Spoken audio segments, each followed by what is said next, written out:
Welcome to another episode of Life and Whiskey. As always, I'm Jordan. Today, we're rolling right along here. We are going to dive into this E.H. Taylor small batch. Now, if you know at all, the first bottle I have, which is back here, I got that in 2022. In October of 2022, I got this one in December of 2024. We'll see if there's a little bit of flavor drift there or not, but we're just going to do a single review of this right now. I have not opened it at all, so you know that I do think that there is that neck pour concept, so there might be some of that, but we're going to go off of memory. The 2022 bottle that I had was one of my favorites. I would say it was my favorite. I proclaim it to be my favorite, but when I did my Buffalo Trace / Sazerac blind, um, the Blantons of all things, which I think I crapped on when I did my review of it, the Blantons ended up winning. So I guess it would go Blantons, then E.H. Taylor would be, because it did come in second place in that. And I think I had 6 different varieties that I was drinking. But I am still a fan of it. If you can get it for a reasonable price, it is definitely some of the best whiskey. I think I'm paying like $46 something, $48 for Blanton's right now. I paid for this E.H. Taylor, I paid $43.59. For the Elmer T. Lee, I'm paying like $28, something like that. For the Stag, I paid 50 what? For the Stag, I'm paying $51. So if this is 43, Blanton's is 46, and this is 51, I'm buying this all day. If you have the option, if you are so fortunate. I'm not trying to rub it in your face. It just, I happen to get lucky here now over the last year or two. Come into several of them. But let's get into this. We're going to do this. This is Bottled and Bond, the small batch. So it's running at 100 proof. We're going to bump up from those. So we're going to get into this one. Throw this away quick. Coming back into it. So this is fresh crack here, team. We have not busted into this at all, but we got our E.H. Taylor here. And I am a fan of this. And then we're going to continue doing these reviews. We got the New Riff, and then the Weller, and then the Stag is what we'll finish with. So we got 3 more after this in this batch of videos. And then we'll start doing the head-to-head comparisons of the videos. That'll be for a different day, because this will be 7 whiskeys today, and that's just plenty of whiskey for now. Okay, classic Buffalo Trace nose profile, where it is sweet, bright apple fruit / floral apple blossom up front. We got caramel going on in there, a little bit of honey. There's a little bit of ethanol in there, kind of nipping at the edges. But man, it just smells fruity and inviting and sweet. A little bit of confectioner sugar. Man, it just smells delicious. Going in on the taste, I'm going to have another sip of that to describe the flavor profile. But I'm coming right off the heels of this Four Roses, which was also 100 proof.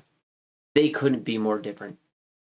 There's no ethanol bite. This is sweet confectioner sugar, a rich, buttery caramel that kind of comes through the middle. A little bit of corn in there, corn dust. Then there's almost a maltiness. So like if you're familiar with a maltiness in a Scotch, that almost hits into that mid palate. Then there's the fruity, bright, honey crisp apple in there. On the back end, you get a little, just a nick of barrel char in there in a very pleasant way, underlain with a brown sugar sweetness. I mean, it is just, it's so good. It is so good. Hopefully you can get your hands on this. Please, please, please, for the love of God, do not go out and spend $120, $140, $160. I've seen this bottle for stupid prices. It's not worth that. It is an excellent whiskey. I've said that I would not pay more than $60. I have a second bottle of 2022 that I picked up at a different store, and I paid $63 for it, and that was for my second bottle because I wanted to have one in reserve, and I just wasn't sure I would ever come across another one. And I said my max that I would pay was going to be $60, and I broke that rule. But so this is my third bottle that I have of just the small batch, and at what did I pay? Not that one. What did I say? It was $43.59. It's worth it. It's worth it at 60. It's probably even worth it at $75, I'd say. If you can find it and get your hands on it for anywhere near those price points, it's a buy. And it's, if for some reason, the whiskey gods are smiling on you and you can get more than one bottle, do it. You're going to appreciate it. Just as it's sitting here, it's opening up more. It's becoming a caramel bomb in the glass. That fruit kind of dissipated. Now it's just like a dark, rich caramel bomb all day. It's almost like those, I forget what the name of them are. The like caramel things that are on a stick. I forget what they're called, but man, they're like that. They're absolutely delicious. That are rolled in like powdered sugar, confectioner sugar. I mean, that's what it smells like. It's phenomenal. On the taste, then, buttery, rich creaminess up front, sweet caramel moves into a honey.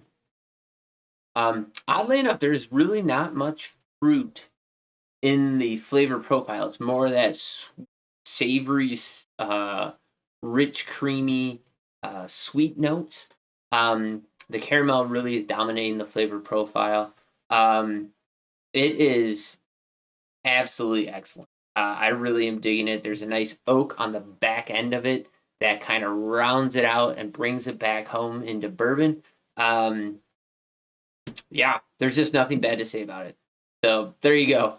It's phenomenal. I'll be curious to see what the flavor drift is from this bottle, from the new bottle to the old bottle, just to see how much there is. Several of the head-to-head comparisons that I've done now lately have proven out that the newer whiskeys I thought were better than the older ones. So we will see if that's also the case with this one. But for what I can tell right now, man, this thing is just a beast for what it is. And I would say this. Now, I have a E.H. Taylor small batch, single barrel.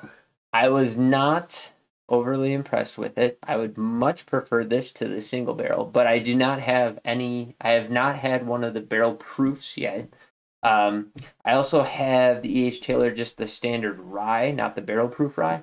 Again, it's decent whiskey, but it's not mind blowing. So hopefully if you are getting your hands on those whiskeys, you're not paying crazy prices for it, because if you are, fortunately, you're getting taken advantage of. But this small batch, you really can't go wrong with it. It is awesome. So there you go. Drop in the comments down below what you can find it for in your area, what your experiences are with it. Have you had several years worth of them to be able to kind of compare and contrast them?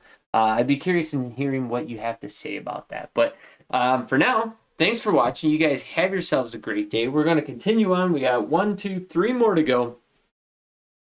Sorry. I don't know. We'll edit that out. Maybe, maybe not. Nah, we probably won't. Anyways, you have yourselves a great day. We'll catch you in the next video.